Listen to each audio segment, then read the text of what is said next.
aperture. Okay, first of all, good morning to all of you. By the grace of great God, great God and great Vaheguru, let us start our today's most important article, that is called the acceptance angle, acceptance cone, and numerical aperture. Okay. Now, what do you mean by acceptance angle, acceptance cone, and numerical aperture? Okay. The acceptance angle, the term acceptance means which can accept something, which can accept something. In terms of light, acceptance angle means how much light it can accept, how much light it can accept. Now see, this is the setup of the optical fiber. This is called a core part. This is called a clad. Okay, core is surrounded by the clad, and outer part is what is air. Okay. Now let us take the N0 is called the refractive index of air, N1 is called the refractive index of core, and N2 is called the refractive index of clad. So obviously N1 is greater than N2, or N2 is less than N1, and obviously N0 is less than N2. Okay, so the term is N0 is less than N2 is less than N0. So under this condition, this optical fiber will work. Now let us say initially I will take the ray number 1. Initially I will take the ray number 1. Please. Initially I will take the ray number 1. Now what will happen? When this ray number 1 will strike at this point D, which is called the launching pad. This is called the launching pad or initial point. When it will strike at this point D, what will happen? A refraction will occur. And this will be refracted along this path DA, and this will be refracted along path DA by making an angle theta r, which is called angle of refraction. Theta is called angle of incidence. Theta is called theta r is called angle of refraction. I have just taken random angle of. I have just taken the random angle theta I. Okay, theta I can be any of the number. So मैंने randomly लिया है. Theta is called angle of incidence, and theta r is called angle of refraction. Now apply Snell's law at point D.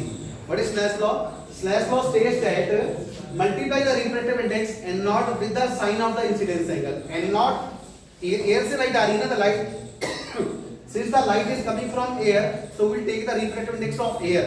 N0 multiply by sign of incidence angle. Sign of theta is equal to, इसमें enter हो रही है.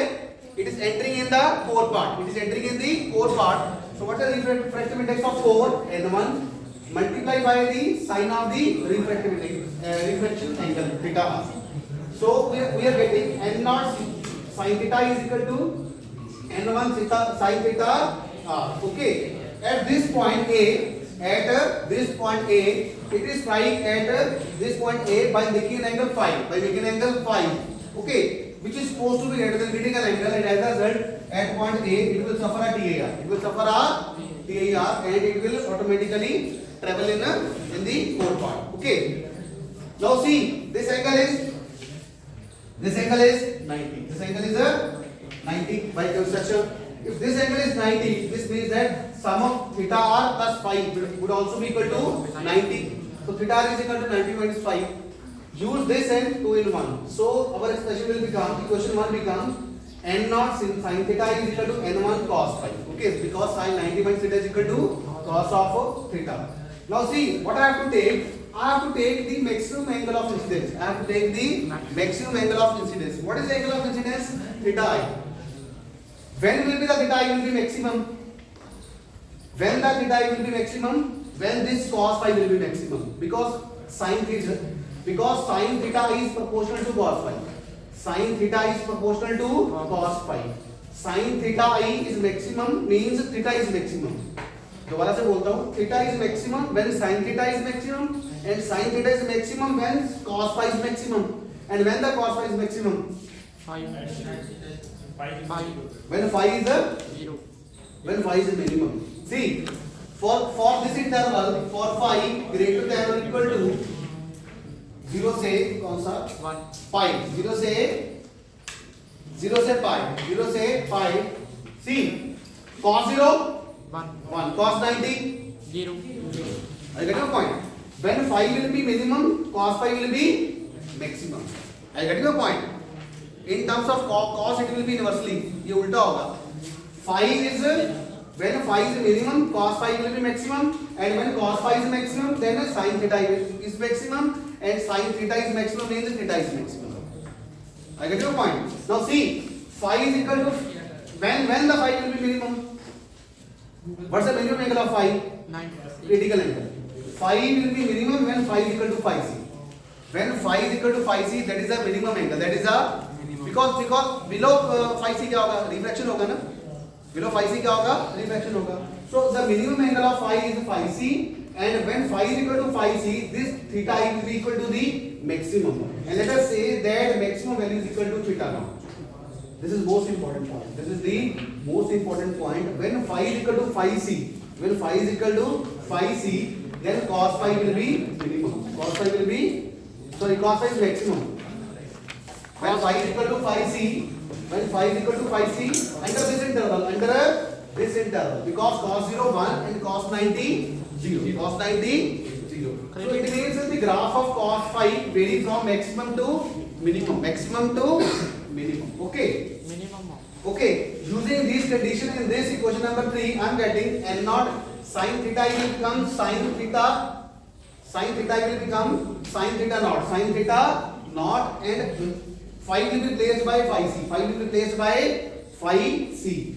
So I am getting n naught sin theta naught is equal to n1 cos phi c. Let us say this is question number 4. Now let us apply Snell's law at point B. At point B. Now see, the light is traveling from core part. The light is traveling from a core part. So apply Snell's law. Multiply the refractive index n1. Multiply by angle of incidence. What is angle of incidence? Phi c. n1 sin phi c is equal to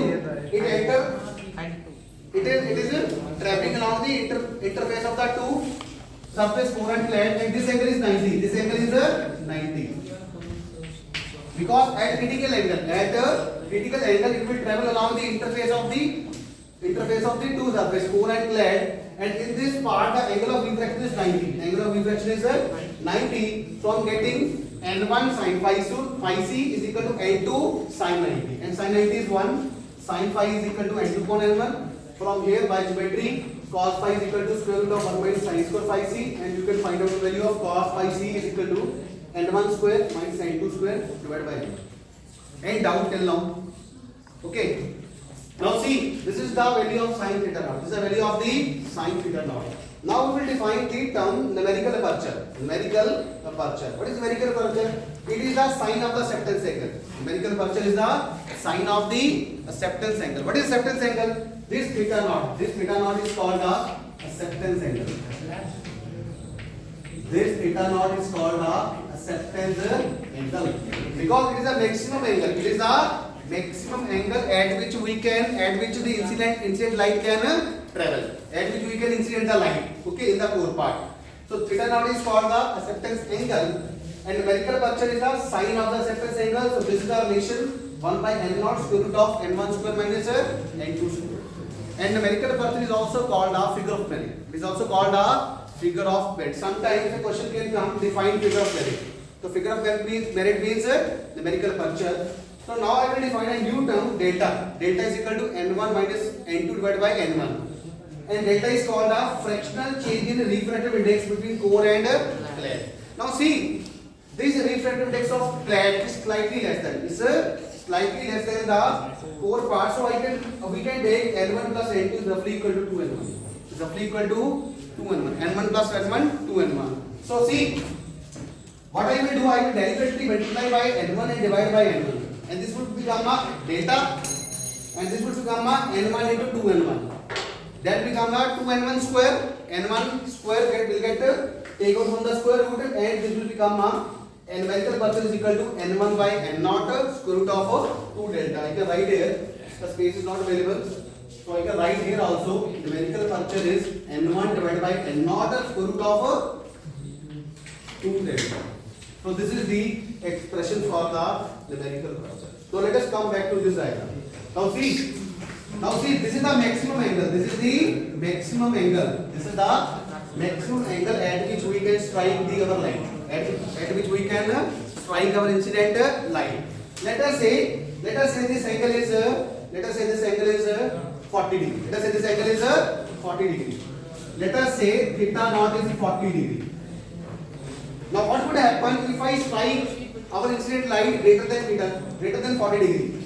Let us say this is a light number 2. This is a light number 2 which is making a more angle, and obviously this angle, let us say this angle is greater than 40 degree. This angle is greater than 40 degree, and automatically it will lost into the clad. It will lost into the clad. Are you getting the point? So we have basically understood that the light which travels under which is basically having angle less than theta naught, which having angle less than theta naught, is striking at the incident, is striking at the launching pad. That light can only travel the core part. That light only can travel the core part. The rest of the light will lost into the clad. The rest of the light will lost into the clad. In this way there are number of rays. So this is called a acceptance cone.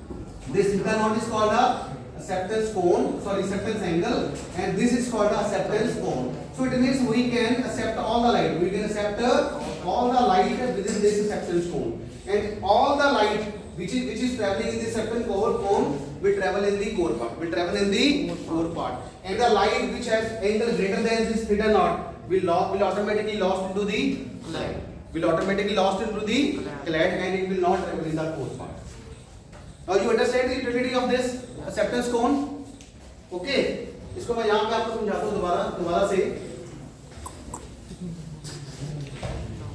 Now see, this is the acceptance cone. This is the acceptance cone. The light which have angle in between the acceptance cone, all the light will travel in the core part, and the light which have greater than the angle of this theta naught will automatically get lost into the clad part. It will not travel in the core part. So this is called acceptance cone. Theta naught is called acceptance angle, and this numerical curvature is the sign of the acceptance angle. And this is also called a figure of merit. The most important point is make the